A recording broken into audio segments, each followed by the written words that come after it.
नमस्कार, स्वागत आहे तुमचं नवीन व्हिडिओमध्ये.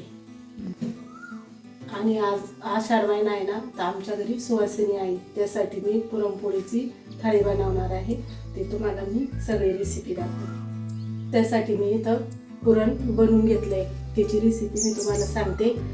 मी 2 वाट्या डाळ घेतली आणि ती डाळ मी अर्धा तास भिजून घेतली आणि नंतर 5 ते 6 शिट्ट्या देऊन घेतल्या तिला.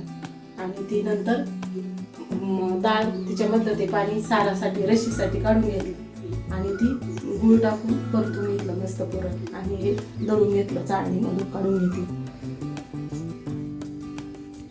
तरी इथं आपलं पुरण तर आता रेडी झालेलं आहे.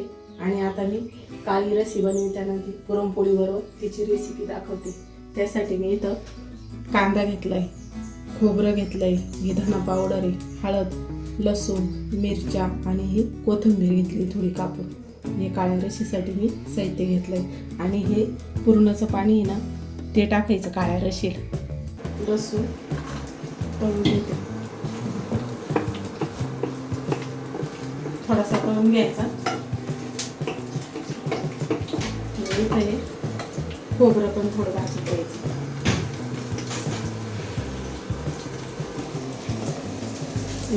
खोबरं भाजून द्यायचं. लसूण खोबरं एकत्र टाकलं तरी चालतं. लसूण काढून उडवतो मी असं काढताना उडवतो काय, खोबरं लसूण एकत्र टाकून द्यायचं. आता इथं हे आपलं खोबरं लाल भाजून घेतलं, असं लाल होईपर्यंत भाजून घ्यायचं. आता ते आपण काढून घेऊ.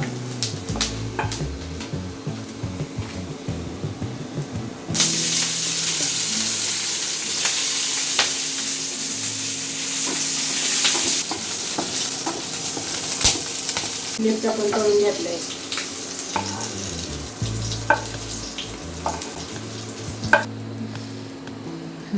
आता कांदा चांगला असा काळा होईपर्यंत भाजून द्यायचा. ते काळा नाही करायचा, म्हणजे मग ॲसिडिटी नाही होत. जास्त काळा जर झाला म्हणजे ॲसिडिटी होती. थोडा असा लालसर भाजून द्यायचा.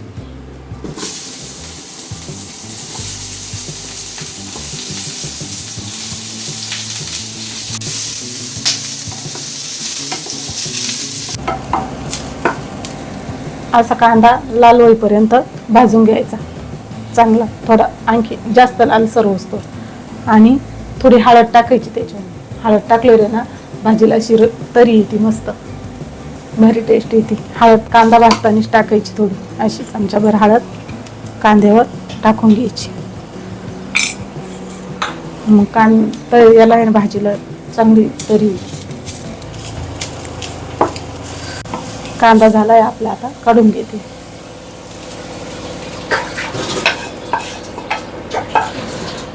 सौदा तयार झाला. तयार झालं का मिक्सरमधून काढून घ्यायचं. आणि आता पुरणपोळीसाठी इथं पीठ पण मळून घेतलंय. आता ते भिजू द्यायचं चांगलं. आता मी काळा मसाला मिक्सरमधून काढून घेतला. आता त्याला फोडणी देऊन घेते.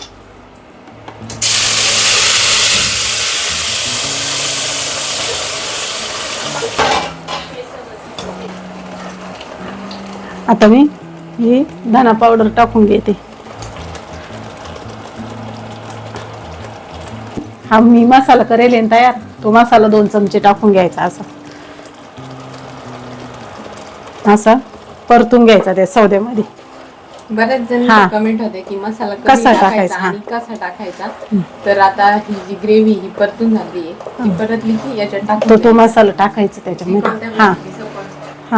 मिसळची असेल, परत छोले, पनीर, ज्याची काही ती ग्रेव्ही करते ना, ती परतायच्या वेळेसच तो मसाला टाकून घ्यायचा, म्हणजे तो पण परतून जातो. आणि आता हे मीठ टाकून घेऊ आपण चवीनुसार.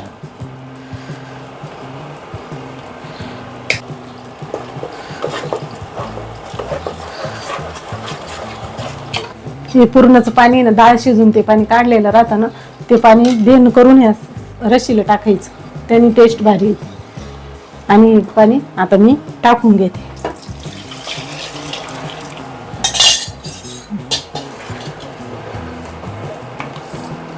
हे बघा, इथं आपली ही रशी उकळलेली चांगली. बघा अशी उकळून घ्यायची. आणि आता थोडीशी कोथिंबीर टाकून घ्या. तर आता सार्थ झालेलं आहे. इथं भज्यांची तयारी चालू आहे. याच्यात मिरच्या, कोथिंबीर, काय टाकलं आहे अजून, मिरच्या, कोथिंबीर, ओवा, जिरे, मीठ आणि हिंग थोडासा. आणि आता पीठ टाकायचं आणि कालवून, कांदा कापलेला टाकायचा, पीठ टाकायचं आणि कालवून घ्यायचं चांगलं भजी. दीदी बाहेर कांदा चिरत होते भज्यांसाठी, पण तितक्यात कांदा पण उरला. त्यामुळं त्यांना कांदा असाच अर्धवट सोडून जावं लागतंय. कारण तो उठला एखाद्या वेळेस तो रडू बी शकतो. रडत नाही शक्यतो सकाळी, पण रडला तर त्यासाठीच त्या गेल्या आता. आणि आता काय करायचं आहे, आता तेल तापायला ठेवलंय. तेल तापलं का कुरडया काढून घ्यायचं. हां, आणि नंतर मग भजे काढायचे. कारण भजे जर आधी काढले ना मग कुरडया उठती नाही त्या खरकाटीमध्ये. ही टिप्स देणं ठेवायची. तेल तापायला ठेवलं का आधी कुरडया काढून घ्यायच्या, म्हणजे कुरडया चांगल्या फुगतात. नाही तर भजे जर तळले आधी तर मग कुरडया फुगती नाही चांगल्या अशा. त्याच्यामुळं आधी कुरडया तळून घ्यायच्या.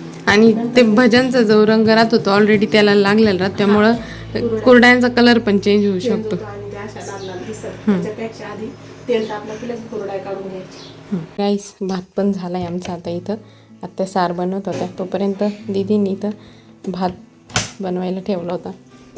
तर आता कुरडया तळून घ्यायच्या आहे. तेल तर तापलं आहे. कुरडया भारी दिसतात.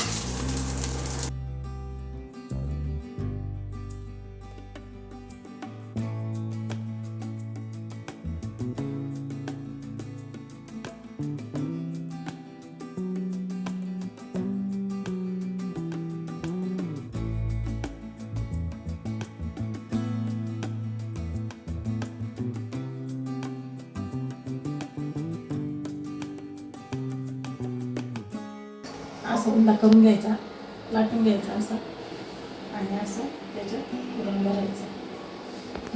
असं उंडा करायचा.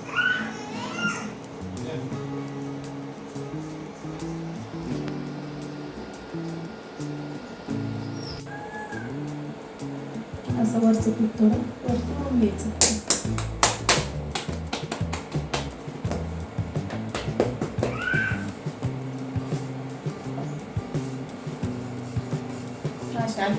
पोळी लाटून घ्यायची. पोळी इतकी फुगती तर भाजायची हात. बघा इकडं पूर्ण टम होत्या. जसा उंडा महत्वाचा राहतो ना. हा, उंडा महत्वाचा. उंडा व्यवस्थित करायचा. पोळी व्यवस्थित सारखी लाटली तरच अशी फुगती, नाही तर फुगत नाही. सारखी लाटावं लागते अशी पोळी एकदम. भाजायची हात करते. इकडं चालू आहे आता भाजायचं काम.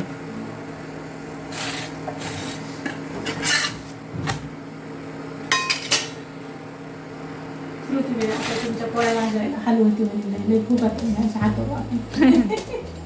पूर्ण टम होत्या ना. एकदम फुगत. आणि गरम गरम तर जास्त भारी लागते अशा पोळ्या खायला. तर आता आपली थाळी रेडी झालेली आहे. हे दूध म्हणजेच गुळवणी मिक्स राहतं त्याच्यात. परत त्याच्यात सार, भात, पुरणपोळी, भजी, कुरडई. भजींची रेसिपी तर टाकली मी. मेन सार आणि पुरणपोळी होती तर ते हे गुळाचं गुळवणी केलेलं. हां, गुळाचं पाणी करून घेतलं आणि त्याच्यात थोडंसं दूध. तूप टाकायचं, सूट वेलची. पोळी पण छान गोड लागते मग अजून. तर अशी आपली थाळी तयार झालेली आहे. आता मागं बाईक आलेला आहे तर त्यांचा थोडासा आवाज येत असेल तो इग्नोर करा.